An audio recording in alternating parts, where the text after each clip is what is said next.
Blog Talk Radio.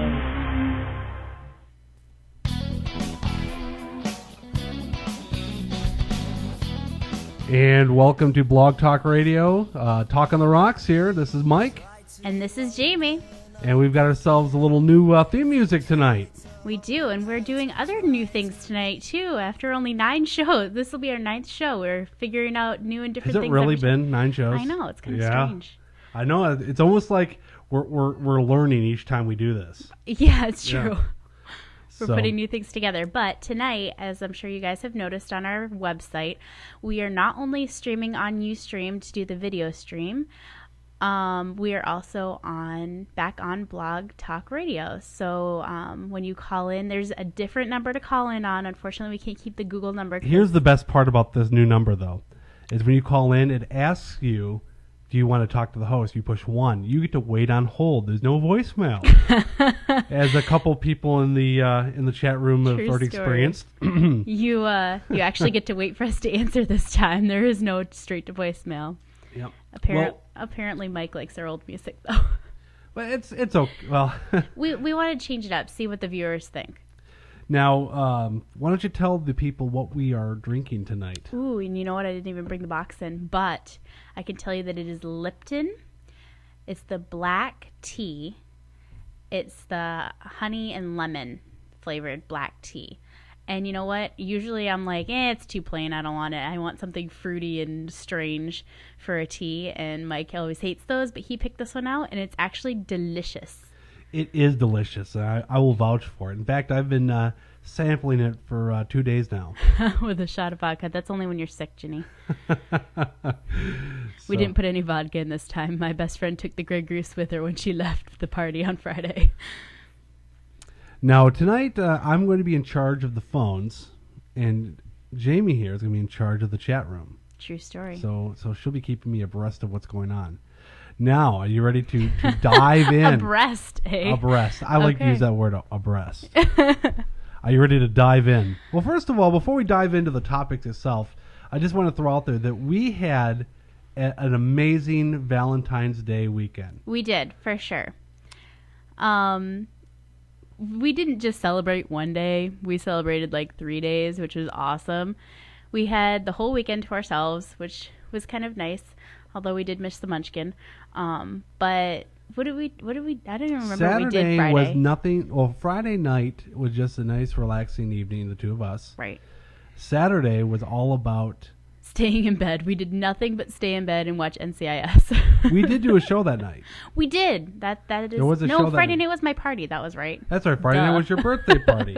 Saturday, it just all went by in a blur. I already forgot. I know, right? But Saturday night we did do a show, and we learned that Saturday night is not really conducive to doing internet radio because you have to be trapped at your computer when you should be out partying.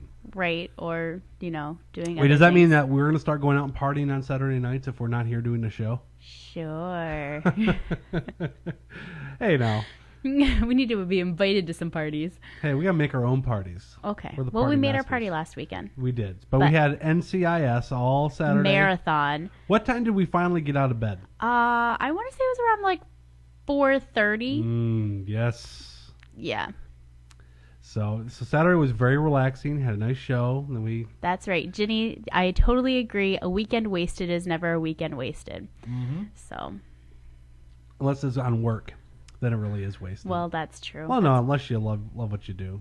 I love what I do. Probably so I never waste a weekend at work. Moving on. Thanks for that vote of confidence, Jamie. Whoa, I was just being encouraging. Sunday, this is going to lead into our first topic. So Sunday, we didn't have to go get Colin, so we just had the whole day just to kind of hang out, and we decided to go have a date afternoon evening. Yeah, so we went and did it teenager style by going to Red Robin. Yep. And I had an awesome whiskey barbecue burger. Very good. And Peter, who was our server at the Novi, Michigan location. Fantastic. Peter, so we loved you. We loved you. We told your manager about you, and we went online and filled out the online comment thing. So hopefully you got some props out of that. Absolutely. So go Peter. Woo. Yep. Absolutely. So we did that. And then we went to Best Buy. Oh, I forgot about that part. I was going to keep that part on the down low. Why? Because we definitely... Because we just talked Saturday night. During our show Saturday night, we had just talked about how I never buy CDs anymore. I know. Well, listen, this is your time to update people on you just bought a CD at my request, but you are enjoying the CD as well. It's from season 2 of Glee. Yes. And for the record, there's only 3 songs on there that I actually like. Billionaire. Whatever. Billionaire. Who's singing that, by the way? Artie and who? Oh, anyway, if you don't know anything about Glee, I'm probably talking French to you, so. Artie and Sam. Okay, and then there's also I Want to Hold Your Hand by Kurt. Yes, my buddy Kurt. Yeah, your buddy. And then Forget You with Gwyneth Paltrow. Gwyneth Paltrow. And did you hear, did I tell you that she's coming back? No. She's coming back on the show. Really? Really, really, in a couple of episodes, so... Wow. We'll be looking forward to that. We found out that she can sing and sing well. Yeah. And she has some moves. Yeah. She did a little dance. So we bought the CD. Says. We bought the CD, so now the timer starts over again. It'll probably be another 10 years before I buy a CD again. Whatever. Ginny says that Gwyneth Paltrow should stick to acting. Well. Yeah. Hey, do a TV show, and I can't please everybody. There's plenty of Gleeks. Plenty of Gleeks out there. Yep. So. But when it comes to buying CDs, though, I just don't do it. But like I said, bought one last night. So there was that. And of course, we bought our TurboTax software, so I'm ready to do my taxes.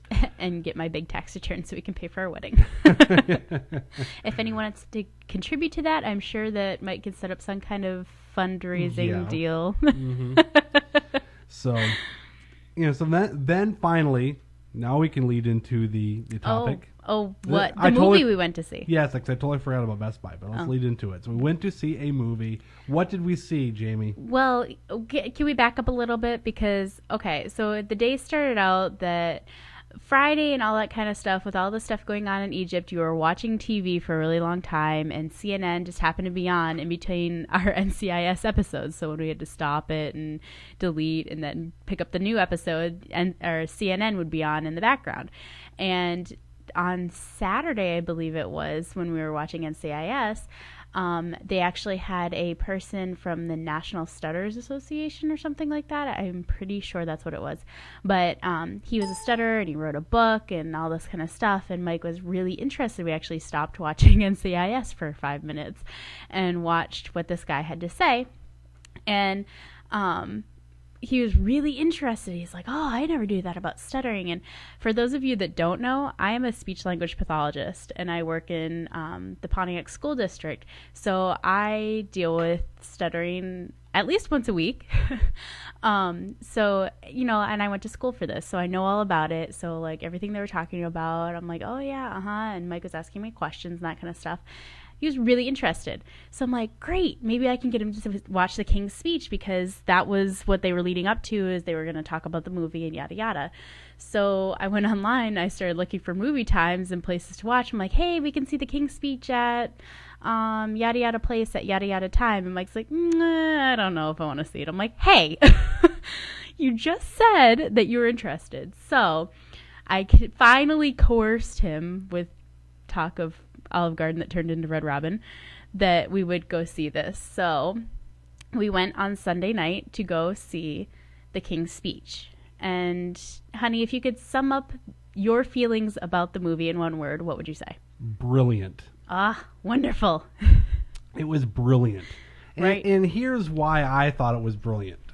Me not having the speechy background that you have. Yes. But speechy. I have enjoyed history. I always enjoy history. And it was fascinating to me to see this primarily untold story. I mean, it just, whenever World War II comes up in school, no one ever says, oh, and by the way, King George VI was president at the time, or king at the time. President. Even the president. Yes, because Britain has a president. Yes. Oh, well, maybe he wishes he was president because he would have had more powers. But anyway, King George VI was the king of the time, and oh, by the way, he stuttered.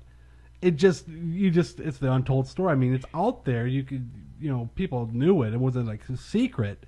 But, you never really heard the story of how he overcame it, how bad it was, Right. all of those things. It was really fascinating to see. Plus, the family dynamic, to actually get to see the royal family, all the behind the scenes leading up to World War II. And how King When George became King George right, the when, Sixth. Yep, when his brother abdicated, Right. so he could marry the divorcee.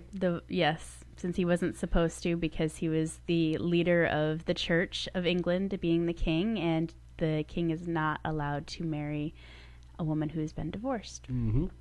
So it was very fascinating. But it was fascinating to see how this friendship developed between Bertie, which is the King George the Sixth. King George the Sixth. His That name was was his Albert. pet name. His name was Albert, and everyone called him Bert. Not everyone, but His close family, and His he close kept families, that yeah. very sacred. Yes. And so here's Lionel, who was the speech pathologist. Actually, not speech pathologist. He 'Cause was the he- speech teacher. He didn't have credentials. He didn't have credentials, Which came up excuse me. later in the movie too. Yeah.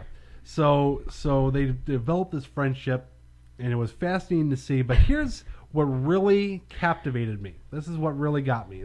Actually, this movie, when I said it was brilliant, it's had me thinking about it since Sunday. I know. I'm sorry. I'm replying to one of our listeners who is not wanting us to spoil Sorry, this movie for him. I thought you were giving me a drum roll, but okay. So Yes, honey. so anyway, it was fascinating. I'm not going to give any spoilers here. No plot twists or anything else like that. But No, it's pretty straightforward as to what happens. well, right. I mean, it's just historical. I mean, it's like to me, what I'm about to say is like saying, oh, by the way, in the end of Titanic, the boat sinks. Right. It's history. It's history. It happened. I mean, when he gave the speech, the King's speech, what Right. the movie's all about, and the build-up that went into that moment of, okay, the light's going to blink 4 times. Then it's going to go off. It's going to go off, and you're on. And everyone was expecting him to just stammer and stutter his way through it, and just long pauses, as has been his fashion up to that point. Right. And in that moment when he just was like, that lip was quivering, and he was that close-up of his mouth, and you could just see him struggling to get started, to get that ball rolling. And there's Lionel right there with him to Help him through it. He looked like a conductor in front of the king, like trying to remind him to breathe. And yes. like one of the techniques that he had him do was, I'm sure that everyone knows this, because I don't know if everyone knows this, but not everyone has perfectly fluent speech.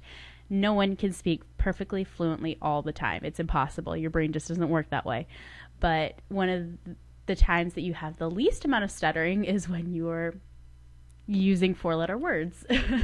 So that was one of the ways that he would help him get through moments of stuttering, is to have him say them out loud and then say them in his head when he was progressing in his therapy. So you could actually see him, and I have a picture up. I really think Well, we're no, still. remember if you put pictures.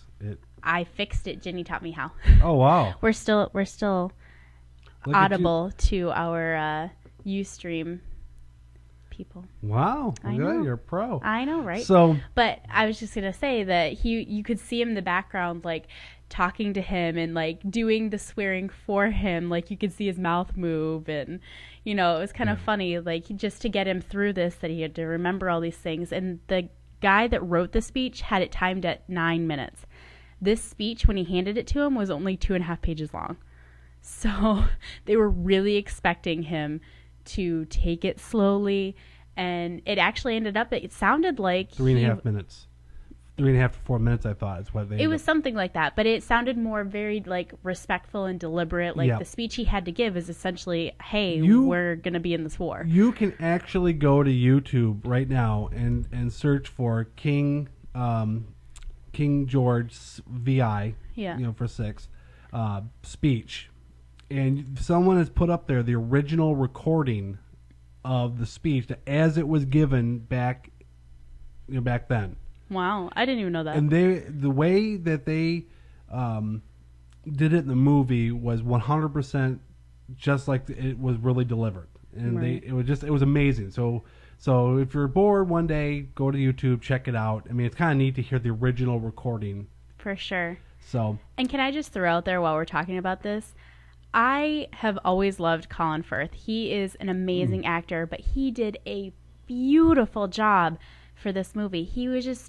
He's so embodied. And I know that not everybody maybe knows a stutterer or is a stutterer, but working in the field, I know I haven't been working for that long, but I do have friends who are stutterers, and he so embodied the psychological portion of stuttering because, like they taught us in grad school, stuttering is like an iceberg. What you see is only about the top, 10% of what stuttering is. Everything below is the emotional part of it and the psychological part. And he really did a good job portraying what a psychological thing it is for someone who stutters that severely to have to go through. And the fact that he was the King of England and he still had to deal with all this on top of having all these affairs of state to deal with, that was a pretty awesome thing that Colin Firth was able to portray. Yeah. Well, there's also some interviews that Colin Firth gave, in the promotion of the movie, and he talks about how he watched the footage of Bertie, King Edward VI. Edward? I'm sorry, George. King George. I'm sorry, I'm getting very mixed up with his brother.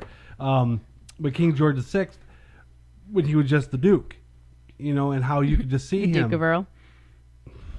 Actually, it's the Duke of York, but that's okay. I'd say he was the Duke of York. Nice. The song. Whatever. Nice. Thanks for messing me up. You're going to make me stutter. And then I'll show you the emotional part of it. Really? Then I'll just put marbles in your mouth. You're all right. Oh, boy. That was a spoiler. That was a spoiler. That was a spoiler. See, I was being respectful. She's over here giving away a piece of the movie. So, he gave these interviews leading up to the movie, and it was just kind of really nice to kind of see him talk about it. But he watched the footage of King George, and saw how he would struggle, how he would just sit there, and there would be these pauses for what just seemed like eternity. Right, have those hard blocks. And then you just feel for it because he'd really get going, get 7 or 8 good words out, and then and he's trying not to just to stand there and stammer. He almost like for him it was either just to be quiet, right, than to sit there and just trip over the same word, Right. But they really did a good job of, everyone tells stutterers, slow down, just get it out, take your time. His dad was. It doesn't help, right?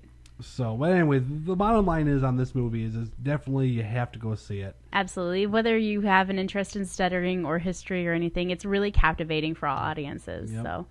But this is, I was saying earlier, this movie had me thinking about it ever since Sunday.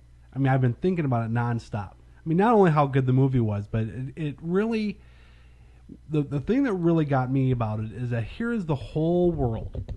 Everyone who has access to the BBC throughout the British Empire at the time, they're all glued to their radios waiting to get this message from the king. They're all on edge. They're all, not sure what's going to happen. Here it is. We're getting ready to enter into this what's going to end up being a world war. Right. They've been through this before. Right. They really wanted to hear a reassuring message, something, from their leader. And the fact that everyone was just glued to the radios, it's kind of sad when you think about it. We don't have those moments like that anymore. I don't think there's any moments like you've got such a vast majority of people in the world, tuning in to a singular message. Right. It just well, it's like it was on every channel, but it was all being broadcast at the same time, and it was exactly what was happening. Like it was just the speech going on, and you could see like during the movie there were groups of people glued to their radios, just wanting to hear what's going to happen, how is the country going to handle this, what's going to go on from here on out, because it's a major life-changing event for your country to go to war. Right. I mean, he had his critics at the time. Right, but it wasn't like today, and I think that's where you're going with this, honey, is that, it's not like today where you have 6 different channels showing the same speech. Like, let's just talk about the State of the Union that just happened last month. Listening to that and watching that. Let's just talk about the fact that his entire speech was released before he even gave it. So people didn't even have to watch him do it. People didn't have to hear it from from the horse's mouth. They didn't have to hear it from the president. They could have just read it and be done with it. And in fact, honey, you read it before you even watched the State of the Union. And the fact that it's played on many different networks, like all other broadcasting was pretty much stopped on all major networks, but you have this constant pundit talk behind all of it. That's what I'm saying. If the king had given the speech today, if this had happened today with today's media and today's network setup and everything else, he would have had that speech ripped apart in real time. And then you would have had, immediately afterwards, it would have just been ripped to shreds by both sides of the aisle. Right. I mean, it would not have survived, and people would be fed what to think about it. Right. And not to say that network television doesn't have its place, by all means, but going back to the State of the Union address, I read the speech, and it's like, I guess you're expecting a message of the State of the Union is strong, and which is how it should be, to be uplifting. Right. Which, I understood what Obama was trying to accomplish, and I don't want to make this all political, but I understood what he was trying to accomplish, but I just didn't feel it. I just didn't feel that oomph in it. Right. Well, Colin, my son, was not sleeping well. He was like up and down, up and down. I'm like, you know what? He's already awake. I'm going to turn this into a teachable moment. And we put it on C-SPAN. Another ploy for Colin to stay up later. Well, we put it on C-SPAN, so no commentary, just straight footage of here's what's happening. That was it. And it was amazing that we sat there on his bed, and I pointed out at people that were coming in, hey, look there's your Supreme Court justices, and we at 6 years old, he's got a lot of learning to do, but this was a good primer for, look at, these are the people who are our government. These are the people who make the laws and protect us, and and talked about the history, about how this has been happening, for before you were born, before I was born, before even your grandfather was born, that they've been gathering in that room and hearing the president speak. And it was really nice to be able to just do it on C-SPAN and not have it picked apart. Right. You could actually sit and listen to the message rather than hear what all these pundits have to say on the various networks. Mm-hmm. So, it has its time and its place, but if you really want to make your own informed decision, instead of listening to all these pundits and what they think and going off of, hey, I'm more of a conservative, I'm going to listen to what Fox News has to say. Or I'm a more left-wing liberal, I'm going to listen to MSNBC. Or I'm kind of in the middle, I'll listen to CNN. It's good that there are still... But it's kind of funny, too, that, C-SPAN you can't get it unless you have cable. Well, yeah. And I'm sure it was shown on NBC, ABC, yada yada. Right. But at the same time, those have their own pundits. Yeah. Afterwards too, but. Yeah, and that's what's hard about putting it on those networks, is that immediately it's divisive. In other words, if you lean to the left and they make something that's pro-Republican, obviously then you think that's a right-wing media outlet, and you're turned off. And if you lean to the right and they make something that's anti-Democrat, you're anti-Republican, then it's just a mess. Right. So it's unfortunate, but all my point was this, is that it just feels like that you don't get those captive moments of, here's something inspiring going on, like FDR, you have nothing to fear, but we have nothing to fear but fear itself. Mm-hmm. Or, JFK with the ask not what your country can do for you, but what you can do for your country. Mm-hmm. Those moments, you just don't, get those anymore. So that was all that was about. Well, Mike, in our chat from Ohio, he said that now that Obama has more media control, we'll see that kind of stuff again. Yeah. Now he has more power over the EBS. Yeah. Well, it is funny. We were having a discussion, me and a person I work with, and it's interesting how different different presidents are. Uh-huh. Things like like Reagan, for example. The great communicator. That's what they called him, and nobody really argues with him on that. He goes in front of the Berlin Wall and says, "Mr. Gorbachev, tear down this wall." Mm-hmm. Whereas you might have someone like Obama who would stand up and say, "Mr. Gorbachev, we highly suggest that you form together a focus group to look at perhaps dismantling this stone barrier because your people are speaking and we hope you listen. See, I don't know if it's all as bad as that, but okay. Well, all right. Give the president a little bit of. He's gotten some things done that he said he was going to. Okay. Well, listen. I don't want to rip the guy down or anything like that. You know what? Because like John Wayne said. John Wayne said this. He said, "He's not my president, I didn't vote for him, but he's my president, and I hope he does a good job." That's right. See, so you got to get behind him, and have that team spirit. Really, I mean, I love or hate him. The bottom line is that we should all be rooting for him to do the best job for the American people. End of story. Right. That's how I feel. Like there's people who line up behind him or line up to see him fail. They want him to fail. Which is hard to watch because aren't you essentially waiting to see your government and your country fail? And I don't want to. Well, I don't want to take it out of the context. When you say you want him to fail, I mean it could be you want, like for example, the dirty word. Obamacare.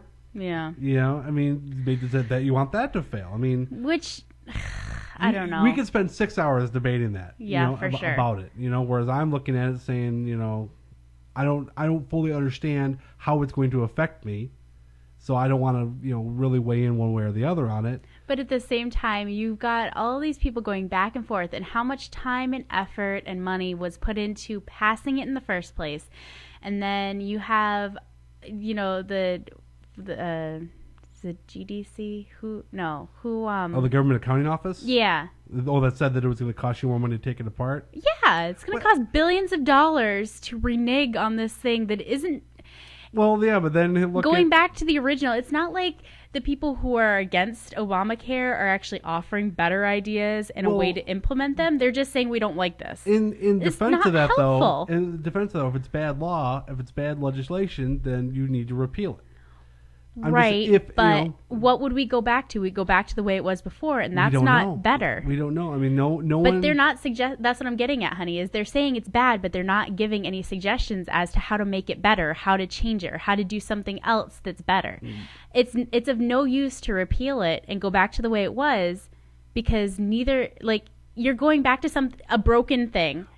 Well, let's look on the other side of it, though. You're the minority party in Congress. And you've got the majority who wants to feed this through. This has got to be done. Obama mandated it. Wants it done for his legacy or what have you. And I understand his intentions are noble, right? But you're the minority party. So while you're trying, first of all, you're bailing water because they're just dumping all this on you. We're going to get this through. But see, getting your ideas out there are on the back burner. You got to force them to a stalemate to say, okay, let's sit at the table and actually listen to us. I don't think that they did that, though. I think they were just throwing up their arms and saying, no, we're not going to do it no matter what. And Mike from Ohio, you are right. It is still broken. And I don't completely say, Ginny, I love you. Every time we say Obama, they're drinking. Obama. Get the whole audience drunk. But no, what I'm just saying, though, is that, it is still broken, you're right. Yeah. And if they had come to the table when they were actually going through the process of trying to get this bill passed to begin with, yes, they are in the minority, but if they actually had a way to fix it and make it more acceptable in their terms, they should have come with that and just instead of just saying no. Well, it will be interesting to see because now they have control of the House. Right. But here's the one thing I want to point out, though, is that we can agree to disagree, you and I. Right. And that is the kind of discourse, that makes it for a good democracy.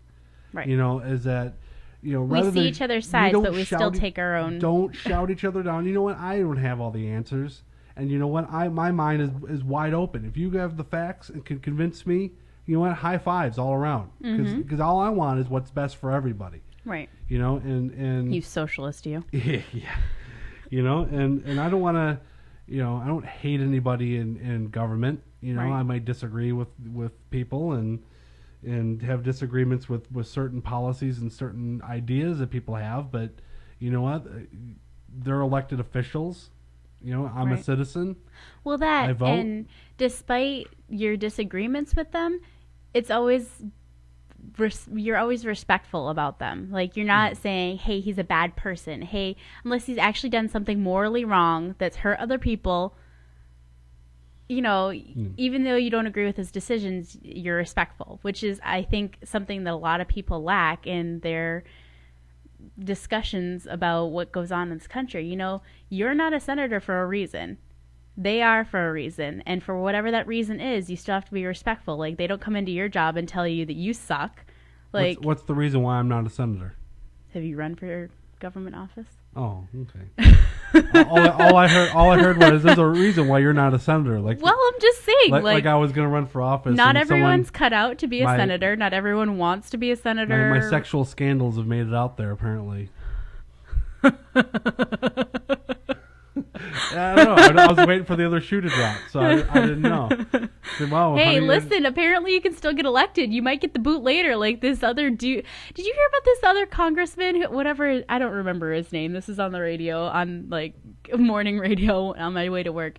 Apparently, he's been putting up like half-naked pictures of himself on Craigslist. He's been talking to this woman. He's married. He put up on Craigslist that he was like 31 or something, and he isn't married and all this stuff, and he actually is married, and he's 46, and yeah, like, well, I mean, it's like anything else, that we hold our elected officials to a higher standard, and they should not be engaging in any other activity than what was that's morally and just. That's right. They should not have any urges, cravings. They shouldn't be. I don't know. I don't know what I'm saying. The bottom line is they need to be vetted better, I guess. Well, no. What I'm saying is if that's what he's up to, I mean, if he wants to do that. Yeah, but he's such in the public eye, and obviously he's going to be judged if it comes out. Do you think that it affects his ability to govern? Do you think that if he decides to have an indiscretion, which I'm not condoning what he's doing, I'm just saying that in your mind. You know, because he resigned, right? Yeah, he resigned. But besides the fact that I would say because it's a distraction to him that he's constantly having to defend what he's done, that's reason enough to step down. But that's what I'm saying, though. But if he felt, let's just throw a hypothetical out there. If he felt that he could do his job, even though this terrible thing has happened that he's done, you know, I mean, has he broken any laws? And adultery is not really a legal law, like a constitutional right, you said he was married, law. right? So he was cheating on his wife. And I don't think he actually did anything. I think he just posted it. Okay.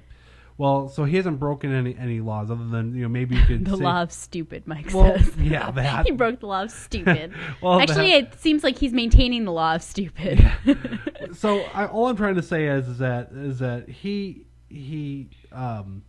hasn't broken the actual real laws. No. You know, if he could stand up and say, "Oh, I can still focus on my job." Right. I mean, what is our desire to have him out there? Or is it because we as American people want our elected officials to be that squeaky clean moral variety? Well, okay, but what concept does every person in America have of government leaders? They're all crooks. Every person thinks in some capacity that all of our elected officials are crooks. Yep. So I don't know how much farther this is a stretch of what we actually already believe of them, you know?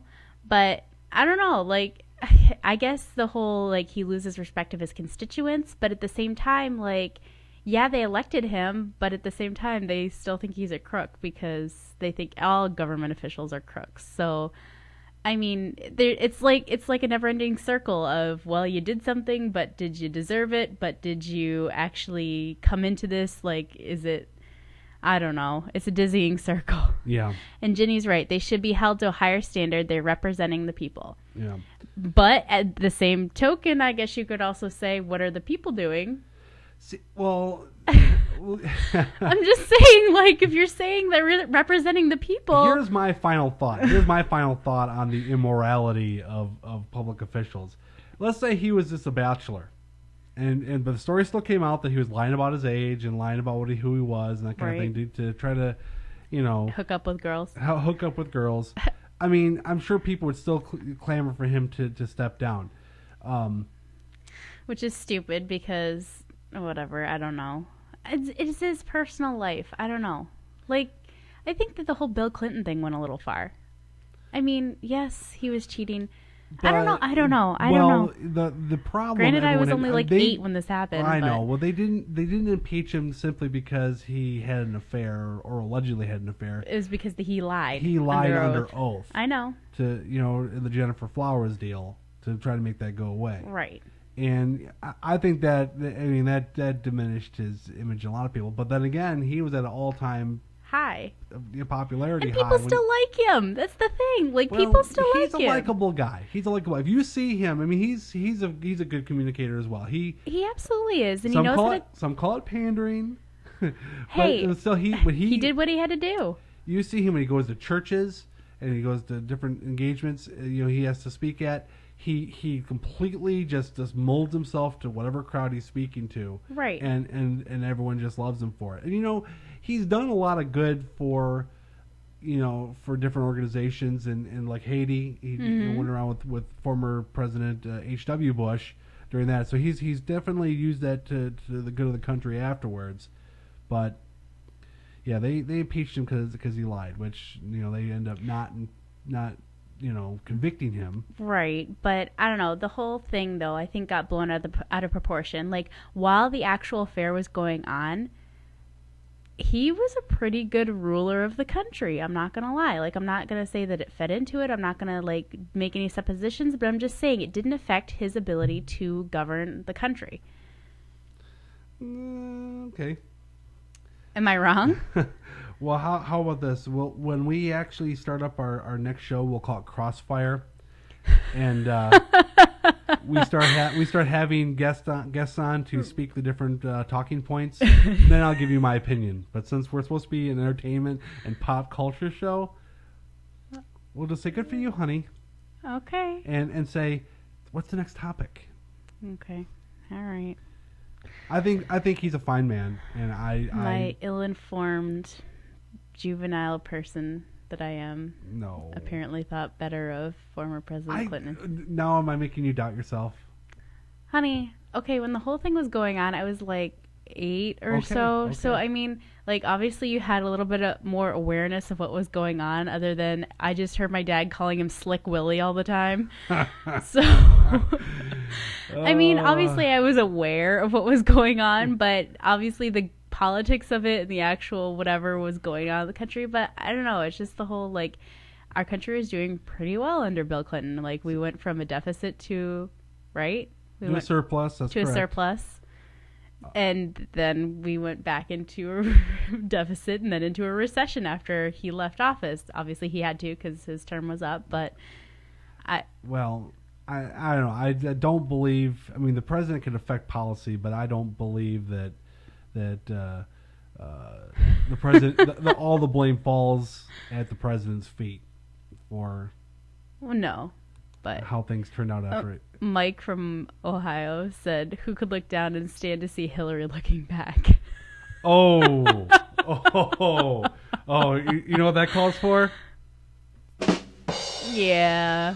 I wish that I had the iPad over here to get that in. Yeah, but I don't. Good. That was good. See? Anyways, shall we move on? Yes, I'm ready to move on. Let's talk about Detroit. Ugh. Where's your local pride? I say Detroit, and you say ugh. No, not about this. Did you get that, Detroit? Metro Detroit? Everyone out there who's right here in southeastern Michigan? Did you get that?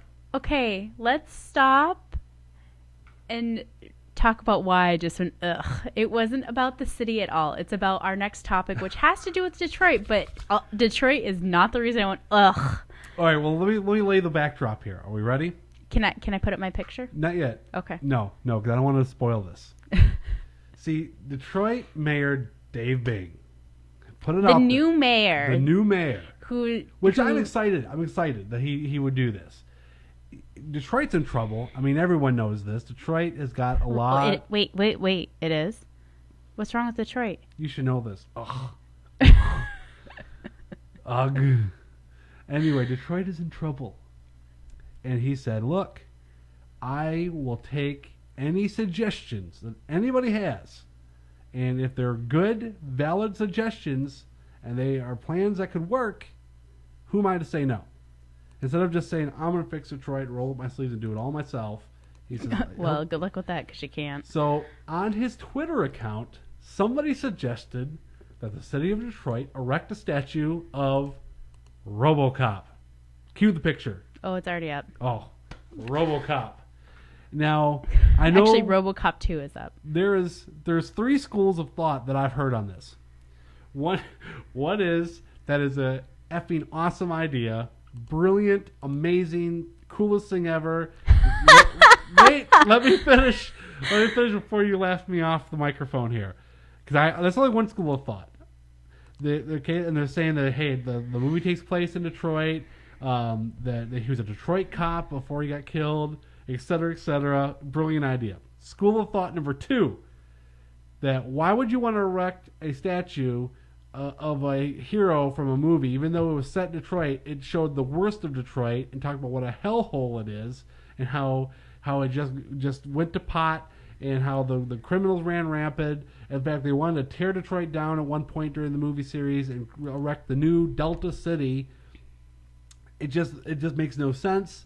And then the third school of thought, which I believe Jamie falls into, is that it's just completely stupid, regardless of the facts. It is the dumbest thing ever conceived, and I can't believe it's even being considered. Or no wonder Dave Bang politely dismissed Declined. it. He was very polite when he dismissed it. He simply said that there are no such plans to erect a statue in the city of Detroit.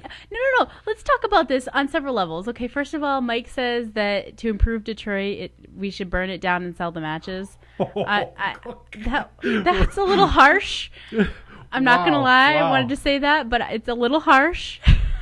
There are some very good parts of Detroit. Believe it or not, there are. I got the D on my hat. Yeah. I have the D on my hat. Yeah, Tiger Stadium. There's the No, DIA. not Tiger Stadium anymore. It's Comerica Park. Tiger Stadium's long Sorry. gone. Comerica Park. Mm-hmm. And the DIA, the Detroit Institute of Art, which is actually pretty sweet. There's a lot of like museums downtown, Black History museums, and the Henry Ford Museum. There's a lot of good stuff in Detroit. There's a lot of bad stuff, but there's a lot of good stuff too. It's definitely not worth burning down. My point is Ginny's point exactly. That is, how is it going to save Detroit? Well, let's throw that out there. Now, number one, you build a crazy statue of RoboCop. Why? Who There the are hell people. cares? There are people in this world who, when they hear about this, they will come to Detroit to see this, and Yep. they can't come to Detroit for free. It costs money to get to the city and get around the city. It means they got to eat, they got to sleep, it is tourist dollars. Now, Yeah, all 5 of them. Detroit is already deeply in debt. So why would they spend money on a statue? They're not. Because RoboCop the is reason- stupid. they don't have the Okay, money. why don't they erect a statue to freaking Eminem? He did 8 Mile. Hello. There's still time for that. We're not talking. Eminem will have his night. Eminem will have his day. But right now, RoboCop is on the table. Now listen. Okay, RoboCop needs to get off the before you table. rudely interrupted me. I was just telling you that even if this was the most genius idea that ever conceived, and if Jesus himself came back to endorse the idea, and after 10 years of going through tests and tribulations to be verified by the Vatican that he really was Jesus, he still said it was an awesome idea, that Where's he going with this? Detroit Anybody would still know? not be able to afford to make the statue. They're not spending the money on it because this is actually in the process of being funded by the public. Like, not through the government, but actually from people like you and me are opening their hearts and their wallets to pay for the statue. Someone actually put it on Kickstarter.com, which is a site where you can make a proposal, put it on there, and say how much funding you need, and set a deadline for the funding, and people can come to your site and actually pledge to fund your project. And they actually said they've actually asked for $50,000. It's going to take more than that. He had freaking lasers. They're not going to build a robot. It's a statue, honey. Dude, Sparty costs more than that. Whatever. Anyways. But he's also going to be much larger. He's much larger. The Sparty's much larger, I'm sure. Anyway, they... Well, then, wait. Okay, I'm going to put up a picture of Sparty here in just a second. Okay, can I continue? No. You may not continue. I'm interjecting for just a second. let I me don't finish the care. part about the funding. Then you can go on and talk about Sparty Pride all you want. No, it's not Sparty Pride. I'm just saying, if you're talking about they're going to, like, their budget is $50,000. Well, no, not a budget. This is what they've asked for. They've actually asked for this funding. They've already raised almost 30,000 of it already. Oh my God! Thousands of people around the world on the internet have already pledged money for this project. That's sick. It's already happened. Sick. That's why I've even brought this up. Not just because some pipe dream idea. This is actually in the process of happening. For real. So they're gonna build like a 5-foot tall statue of someone. I don't know the particulars and how much bronze or what material they're going to use and how much $50,000 gets them. But I'm just saying that because someone sparked a crazy idea just by sending a tweet on Twitter to Mayor Dave Bing, where we have $30,000 out of $50,000 raised and still have 39 days to go. That's sick. Yes. Okay, I just put up a picture of Sparty the statue and Sparty the mascot. Like, there's someone actually in the Sparty mascot. Really? That's how costume. mascots work? I thought it was like a robot that just went around and was just covered in cotton. This is me jetting my lip at you. Anyways, so you can see how tall Sparty is. They're going to make something shorter than that. I know that you don't know the particulars, but I'm just saying, like, how are they... Even if they're doing this privately funded through the American public, the government is not funding this, how do they expect to... Like, Ginny and Mike were talking about. Let's just talk about this. They're going to possibly sell pictures of people with the statue. $5, get you a picture with the statue. Like, what? It will happen. People are nutso for the certain things. Okay, like 5 people are nutso for RoboCop. Honey, I honestly had to look real hard at the IMDb because honestly the movie came out the year after I was born to remember what RoboCop. You're just one person. There no are one's going to billions bring of their people kid to Detroit to look at this statue of RoboCop. Nobody. Even if they don't, the statue didn't cost anything to the public other than those who voluntarily funded it. So what's the problem? I think it's stupid. I think that they should put that money towards, like, people in need. Like, why don't they give it to some kind of charity in Detroit? If somebody actually took the time to make a bronze cast of the entire cast of Glee and put it in the town square at Wapakoneta, Ohio, you would pack me up in that car with Colin. We'd be down there tomorrow to check it out. No, we wouldn't. Oh, I yeah, got stuff to do tomorrow. Whatever, but your next available day, you'd be like, oh, we gotta go check it out. Yeah, but it's the entire cast, and that's current pop culture. And I'm sure that the cast of Glee would be there for the opening of it. Oh my goodness! I'm sure they would. They would round up all the has-beens from RoboCop and have them on hand as well. Oh, right. I don't care about you. Listen, this would be like Peter Weller, Nancy Allen, and Ronnie Cox. Yay! Hey, wait. Does the government pay for them to come to the city too? Because then it costs the city money. No, you know what? Maybe at that point they would use like $1,500 out of the $50,000 budget to fly them coach to get here and promise them that they could sell their autographs for $5 each. Do you want to know? I just found out something that makes me throw up in my mouth a little. Why would I want to hear that? Because I don't want to throw up in my mouth. Well, I'm sure you'll be foaming at the mouth over it. I'm ready. They're doing a remake of RoboCop. It's coming out in 2013. What? What? According to IMDb, apparently they're doing a remake of RoboCop. Why can't these movies just be allowed Let to... Let them die. They were not good in the first place. Let them die. No. I found RoboCop highly entertaining. I'm not... Because you're a geek. You know what? Step off. Listen, I am not saying that the movie is not worth remaking. I'm not saying that. What I'm saying is damn it, give it some time. You know what breaks my heart? Yeah, give it some time. Willy It'll only Wonka and the Chocolate Factory. Why remake that? It was good enough the first time. Now that's a movie. Story. You know what? Remake it. Remake it 100 years from now. That's good enough. You know, heck, when we'll just have implants in our heads. Wizard of Oz, beloved movie. Yep. But nobody remakes that. Because they can't. You cannot recapture the magic. You can't remake Willy Wonka the Chocolate I Factory. agree. I think Charlie and the Chocolate Factory was crap. I didn't even watch But they still tried it. Well, I'm just saying that's sacrilege. And I'm just saying that RoboCop, it's too soon. It was a cult classic for what it was. Give it some time. No one remakes Rocky Horror Picture Show. yeah, but it's on stage all over the place.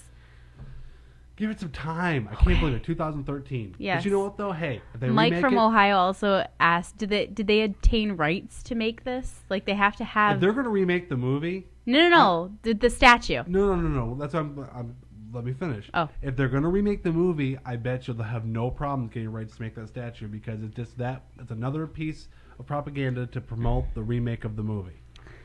Boy. So I don't think they're going to have any problem whatsoever. But, well, I mean, I guess it also, too, is that if you're making a likeness, just a likeness to put in a public place as art, I bet you that would be considered fair use because you're not selling. I mean, if they try to sell replicas of it, then they get into trouble. But because it's gonna be. I bet you they could cite like fair use or something like that because it's artistic. It is an artistic recreation. Oh, Ginny says not true. I don't know how she knows that. Oh, because they do stickers. They would know. Oh, well, Copyright laws. but if they're selling it, It's then not fair use. Well, no, that's not fair use because you're selling the stickers. I don't know. But if you're making a piece of art, just like that when they made that picture of Obama, the guy who redid the picture, he ended up winning his suit. They threw it out, or he ended up winning it because he would just.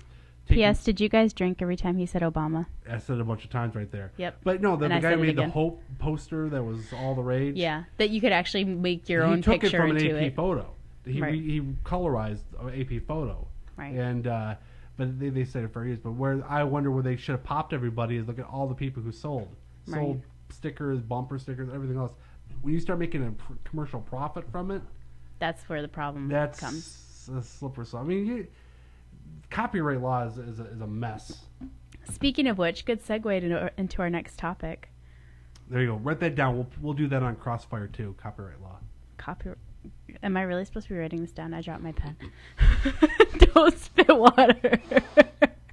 Don't. It will take a week to get all the water out of this nylon. So no, I will not spit on my pop filter. See, but yes, copyright law is a mess because even when you think you're right, you're still wrong, and anybody can sue anybody for anything. So when in doubt, don't do it. So I'm with Jimmy there.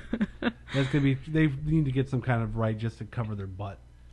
But hey, there's 39 days left. Maybe they won't come up with the other 12 grand or whatever they need. Who knows? But I'm ready for the segue to the next subject. All right.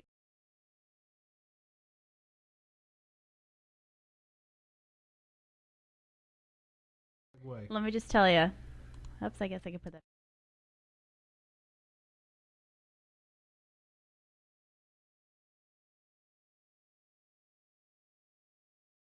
Eating footlongs long before Subway was ever a household word other than mass transit system. Right. You know, and mostly footlong hot dogs. And where this came from is apparently it was, I believe, in Iowa. There was a sandwich shop that was selling footlong subs, and Subway sent them a cease and desist letter saying they could not use the phrase footlong.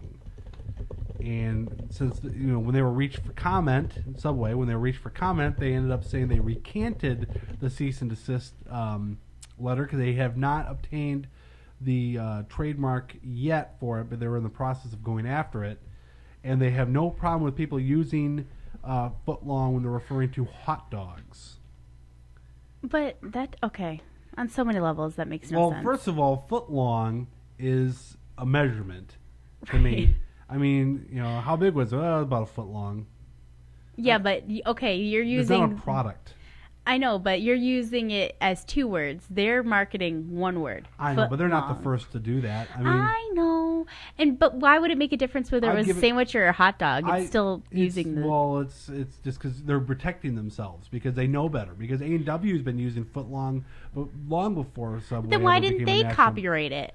Because they're Sonic not- does it too. They're not stupid. I mean, well, Subway's stupid. Jared, damn you. they're smart. How this way? They're intelligent to attempt to trademark it from a business standpoint, but from a social marketing standpoint, Dumb. They got people like me ticked off. And you know what? I don't care for Subway all that much anyway. I'll be honest with you. I mean, they're okay. I like it. They're okay. I mean, I like their bacon, chicken ranch thing, but of course it makes me pack on the pounds because I have to eat the whole foot long and it's nothing but fat and grease. True story. You know, so if they were to go through with this, I probably would just to be a bad apple about it, I'd probably boycott them. I'll never eat Subway again. Come on, Rebel, you. I mean, here's the thing. It's like, okay, Apple goes after the word app. They want that word app trademarked to them. Before the iPhone, have you ever heard of anyone talk about the word app? No. Me neither. And I'm sure maybe you could find obscure uses of the word, but really the first company appetizer? to really marketed with the word app and talk about there's an app for that. Remember those commercials? Oh yeah. Was Apple and the iPhone. Right. I give them that. You know what? There you go. You know, I know it's short for application, but as far as trademarking, they should be able to trademark the phrase. There's an app for that. Well, they can trademark anything that starts with an I because they started that whole trend too. Yes, they did. It was all E before that. Well, yeah, but that's E-machines. I guess I could see, e-machines but email and see it was E's before that, and they should trademark I. Yeah, but you know. But I'm just saying, like, I understand that. Here's my whole thing about the foot long is that, like I said, it's been used before, for marketing before they got a hold of it, and it just, I don't know, that just seems like they're not the ones who coined that phrase. No. They're just not. No. You know. And what basis? I don't even know how you go about getting a trademark. And be the only one who files for it, you win. Really? You just file for it. There isn't like a board of people that say Donald Trump attempted. I don't know if he got it, but he attempted to trademark. You're fired. Now I understand taking your hand, the whole hand, and pointing with the four fingers. You're fired.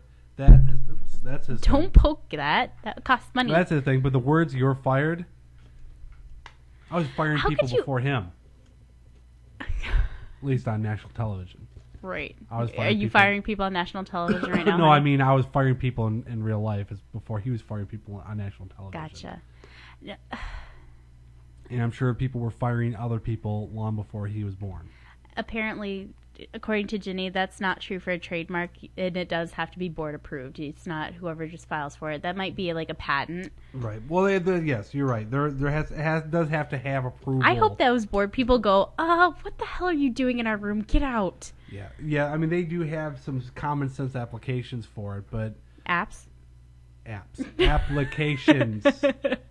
We have to actually make sure that I can't copyright the word water and that kind of thing. Right. Not copyright, but trademark the word water. Well, I'm saying. But yeah, there's nothing to stop you from trying to get it, and then a lot of these businesses they file for it, and then they get overzealous with the cease and desist letters before it's even approved. Right. It's not like they own the word. It's like I want to own the word. Didn't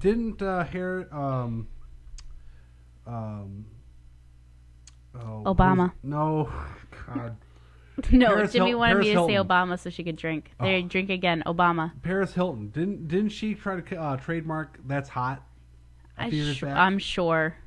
Yeah, so that's great. So she trademarked "That's Hot." Next thing you know, Olive Garden is in the hole for millions because they want to warn people about their plates.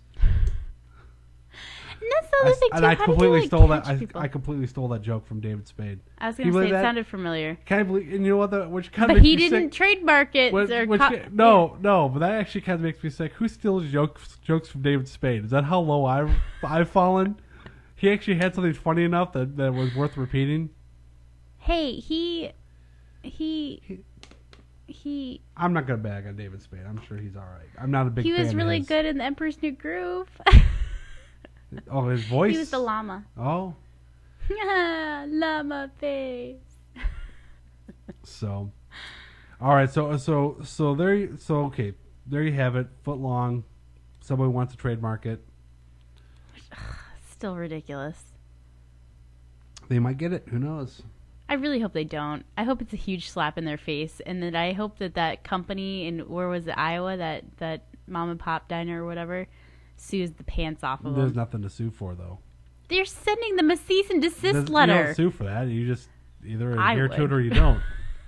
Sue happy. Are you gonna sue for pain and suffering? Yes, to the tune of $500,000, even Wow. though it happened Remind me 5 years ago. to not send you a cease and desist letter ever.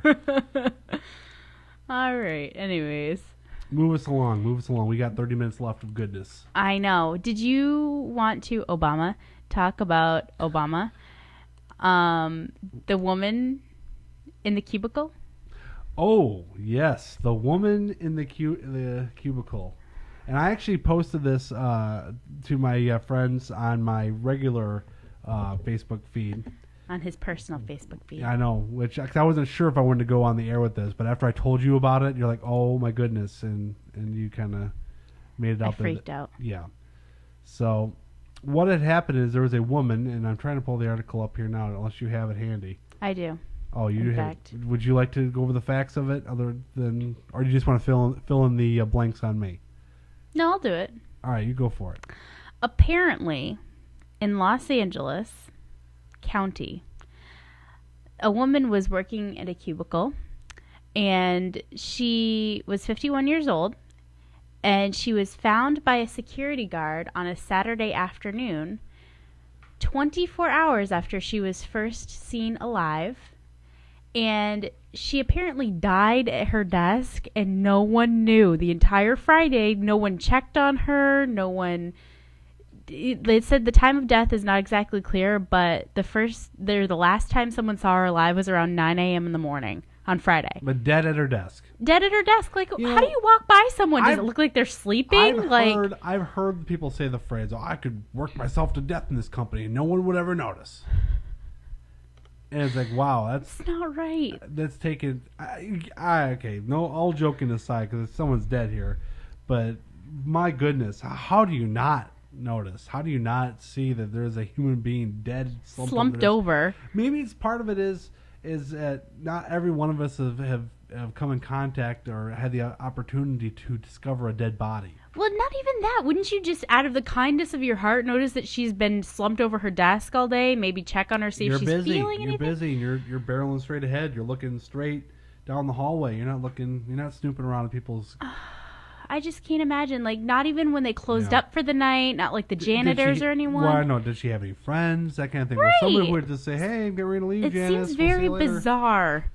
Yeah, that's unfortunate though, and I feel for her family on that too, because that's the last thing you'd expect is getting that call that, hey, your mother, your wife, or your daughter, sister, whoever died at work, at And the no desk. one noticed for a day. Yeah, that's unfortunate because that's everyone. That's ridiculous. I mean, that opens up another topic though. I mean, when it comes to dying, what's your greatest fear? Are you afraid of dying? I mean, dying alone? Not anymore. Well, you know what I mean. I mean, for the longest time, it's like, that was actually my fear. It's like not so much dying alone as you're not in a relationship, but you're in a situation where you just like, I don't know whether you're hiking or you're. And no one would find you or... Yeah, whatever. Yeah, that you just, especially if it's a slow death, you just. Ugh. I don't know. I think... See, it's funny because, like, I think everybody goes through a phase in your life, and I know I was probably, like, in my, tween age or teenager of wondering how you die and what's the best possible scenario to die and what's the worst scenario to die. And I think mine's a tie between drowning and being burned to death. Yeah. I think those would be the worst. Yeah. See, my whole thing is I want to, go like my grandfather and die in my sleep, not Right. screaming and yelling like the passengers in his car. That's awful. That's awful. That is awful. Awful. Don't encourage that. Don't laugh at him. No, don't laugh. That's terrible. But dying alone. But really, my ultimate fear now, because I don't think I'm going to find myself in a situation where I won't be with somebody else some way somehow. But now it's, that knowing you're going to die, that moment where you're faced with it, whether it be you're robbed at gunpoint and the guy's crazy, he's going to shoot you no matter what you do. Right. And so any moment now you could be dead. So you're toyed with before your death. or tortured. Or like you capsize in a cruise ship or something, and you're just stuck at the bottom of the boat like the Poseidon Adventure, and that water See, this rises. whole drowning thing. Now I have a problem watching those movies. I used to love to swim, and then I watched the Titanic, and now I'm like, okay, no open water for me. Thanks, bye bye. Well, yeah, I mean that's slow, that's agonizing where that water's rising, and You just know what's gonna happen. You can't do anything about it. Both of our phones are blowing up for some reason. I'm wondering what's going on. I don't know. But, anyways, so I wonder if it's because our radio feed's not working or something. no, it's working. Right? No, I mean our Blog Talk Radio kicked off or something happened. Why would our phones be ringing though? I don't know. Maybe there's someone calling to tell us it's not working. Oh, Well, that'd be nice of them, we'll find out shortly. The show's almost over. right? So, Anyways, ways to die. Awesome. I'm glad that we do. Yeah, Mike said that at least Ustream's working for them. I'm glad that we decided to talk about this. well, that's the good news about Ustream though is even if Blog Talk Radio takes a dump on us again, we can. We still, at least have something, yes, we have the audio that we can take and put it on our website. right? Was it anybody important that called? It was your mom. It was not. It was your mom. It was my mom. Yeah. Okay, I'm a little worried. Oh. Well, do you want to take a short break and go Yeah. find out what's going on just in case? Yeah, I'll be right back. Okay. Oh, Obama, by the way. Keep drinking, peeps. See, yep. And see, this is the perfect time for someone to call in. And then, of course, you'll miss out on all the fun. But if you want to give us a call, give me a call anyway. If you want to talk to me one-on-one, the number there, if it's on the screen, I don't know if she left it up there because I can't see. This is so professional, by the way. 858-769-4730. That's 858-769-4730. And then just push 1 to talk to me. But when I was talking about dying, it's what a happy subject, right? But yeah, it's always the worry about the pain of it, the knowing it's coming, the torture of it. You know, if it has to happen, you just wish for the best circumstances of, you know, please let me be in my sleep, or, you know, just peaceful, painless, you know, those kind of things. So, you know, it's unfortunate. See, I'm so lost without my co-host. See. Oh, and speaking of which, I should have turned your microphone off. Oops. That's all right. I left it wide open. Do you want to turn it off while I climb back in my seat? Sure, go right ahead. See, I'm so glad you're back. We need to do a better job of preparing for these unexpected breaks. I know. Well, you want to turn my mic back on? There you go. Okay. Yeah, we definitely need to make sure that phones are off. My mother was calling to remind me that she needed a form for her taxes that I haven't sent to her yet today that she needs for tomorrow. I'm a little ticked off because she's had our phones blowing up for that, and I thought someone had died because we're talking about people dying, and now... parents. Well, how's your heart, Butter? I'll be okay in a minute. It's still pumping a little bit. God. So, anyways, are we still talking about death? Well, no, I think we're moving on because no one's calling in on that subject. So I hear you loud and clear that it's not a fun subject to talk about. It's kind of ironic though that that's the second time I've talked about death today. I went and visited my former supervisor, and we were discussing funerals, etc., and it was very strange. Anyways, so we're done talking about this woman that died at her desk. Yeah, which is ridiculous.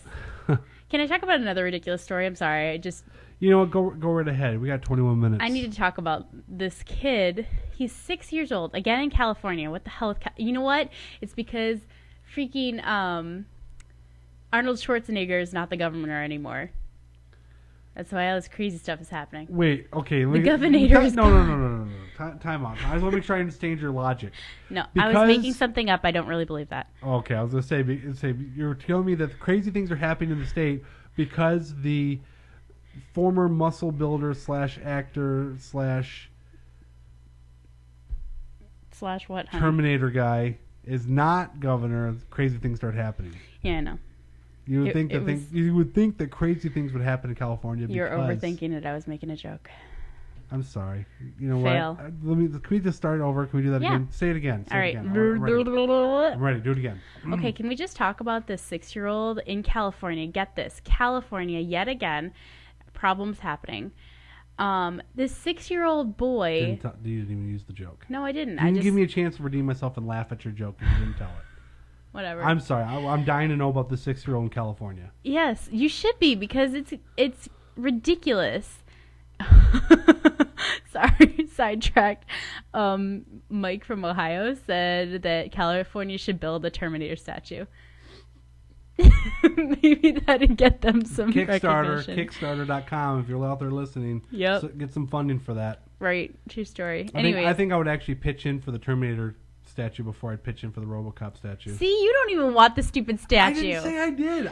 You said that you would chip in for a statue that's not even being conceptually built in California, rather than chipping in for one in your own state. But the point hometown is, pride, honey. Listen, I never said I would support it. I was just trying to give you the devil's advocate side of things. Uh-huh. You know, that was it. I wasn't saying, oh yeah, rah rah, do it. Uh-huh. Come on now. Anyways. Go on. I'm sorry I keep interrupting your 6-year-old crazy story. I'm ready. Go ahead. All right, so this 6-year-old got sent to a psych ward for drawing a disturbing, violent picture in class. Funny part is that his mother never consented for him to be sent to the psych ward. What did he draw a picture of? A guy shooting another guy with a gun. That's frightening. It is frightening. However, isn't that kind of illegal to send someone else's child without your consent to a psych ward? Are they going to subject him to rigorous testing and like psychoshock therapy and stuff? It shouldn't matter. It should not matter. Psych ward, that might be a little extreme. You think? You don't call home to the kid's parents first and say, hey. This is where... The crappy part is that this kid's dad is away in Iraq and he's got a lot of depression and anxiety because of that, but they didn't even bother to notify the kid's mom before they took him. This just tell you how far things have come.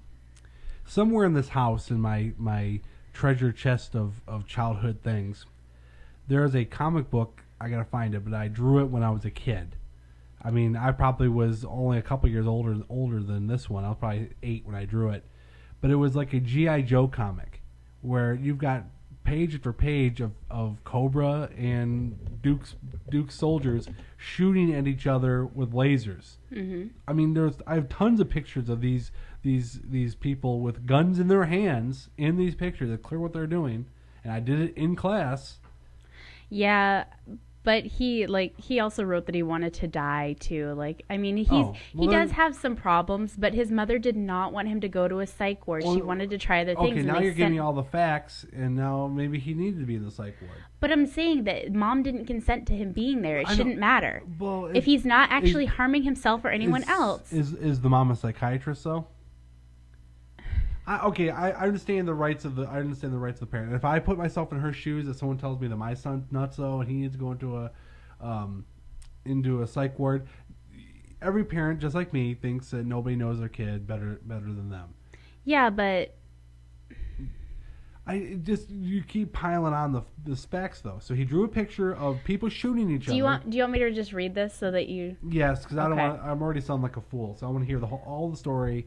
Well, I didn't do this to make you sound like a fool. I was probably not hard to do.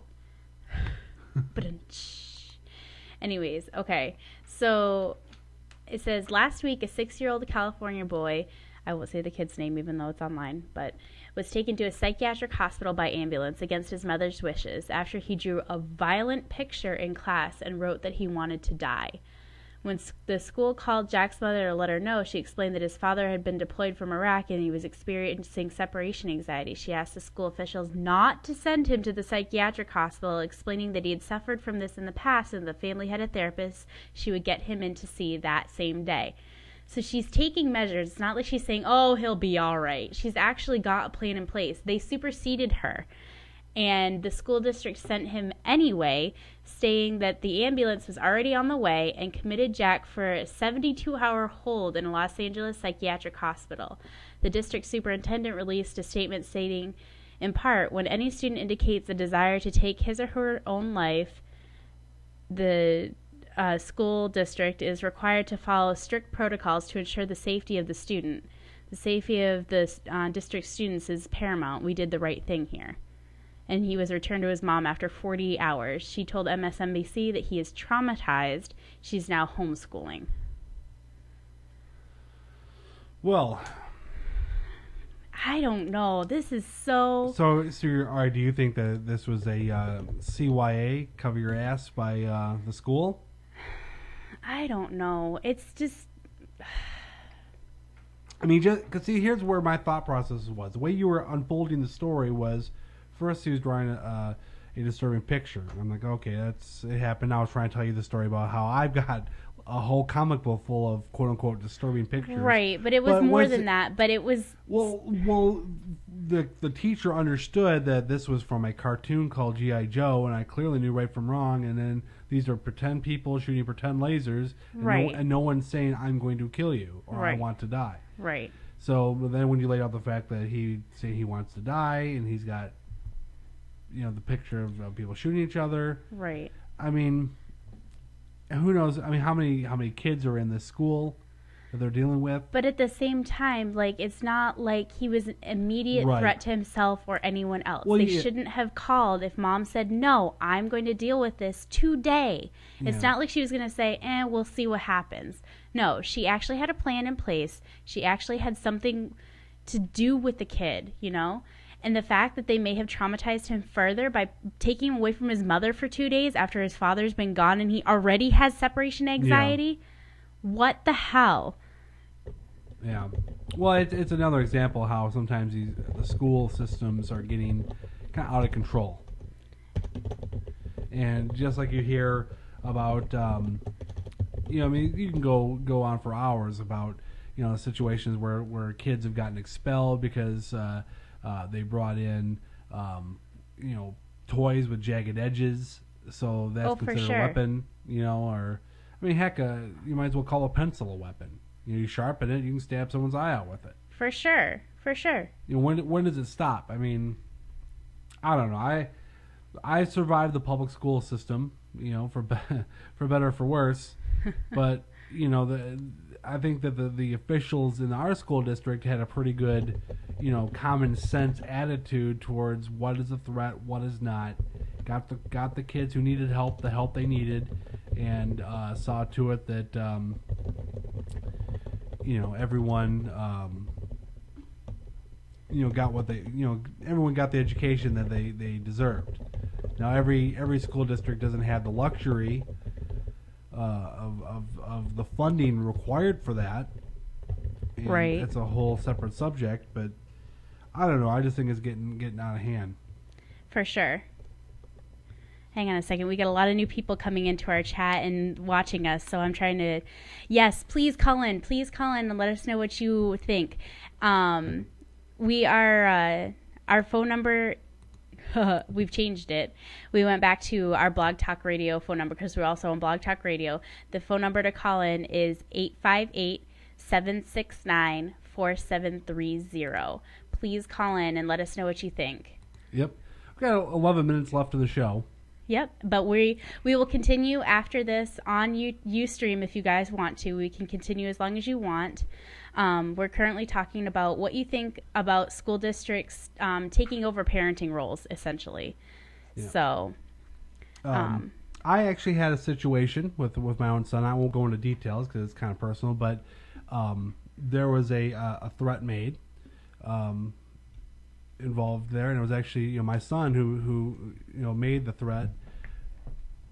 But he didn't actually get. He didn't mean anything by it, though. I don't think he knew what he was saying when he said it. Right. Well, I don't know. Before we get into my story, want to go ahead and take a call then?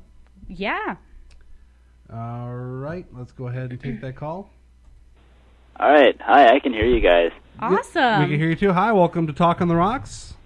Who are we talking what exactly with? Are you talking about? We're talking... I'm W. Kings. Oh, hi, W. Kings. Hi.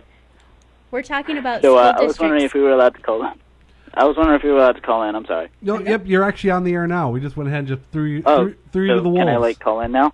Yep, You're on. Yep, So wait, people can hear me? Yeah. people can hear you. Oh shit! Wow. So wow, that's cool. So what do you think about school districts taking the role of parents and not letting parents parent? Actually, I kind of I hate that. Like the school that I go to, that I used to go to, really, they monitor Facebook and shit, and they like fucking. Okay, what they do is they monitor Facebook and they suspend students for saying just like one wrong thing on this Facebook page. It's ridiculous. Like someone threatened to like it wasn't even like a real threat, but they suspended the student for saying, "Oh, I'm going to kill so and so." Well, yeah, I can see where you're coming from, where you think that that's a little invasive, but at the same time, if someone's not using their best discretion doing that kind of thing at school and making those kind of threats to someone else at school, they probably should get reprimanded in some way. Well, The thing is, the school board shouldn't have power over that. The school board is trying to become an authority, and they shouldn't be able to do that. I mean, they're even doing it with teachers nowadays, especially where I'm from, that they're monitoring Facebooks, monitoring blogs. Some teacher up in Pennsylvania got fired, and she didn't break any laws. She didn't mention any students by name. She just got fired for blogging about students in general. And now she's suing the school board for a hell of a lot of money. so, Wow. Well, that's an invasion of her right to free speech. Absolutely.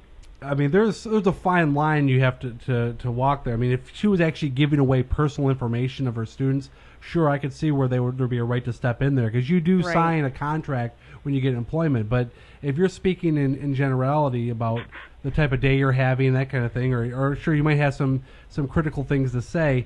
I mean, it depends on the kind of contract you have with the district you work for, but Also going back to the students, though, you said Right. that it happened to a student in your school as well. right. I mean, if a threat's made on Facebook, That's kind of sketchy because it wasn't made out loud. But then again, we've got all these situations of cyber bullying. But is that if the kid used Facebook from the school's computer lab, it happened on Right. school property. Right. Okay, I could see that. But if They he's block that now, though. right, well, so he did Sorry. he does it from home. He Right. does it from home, and you know what?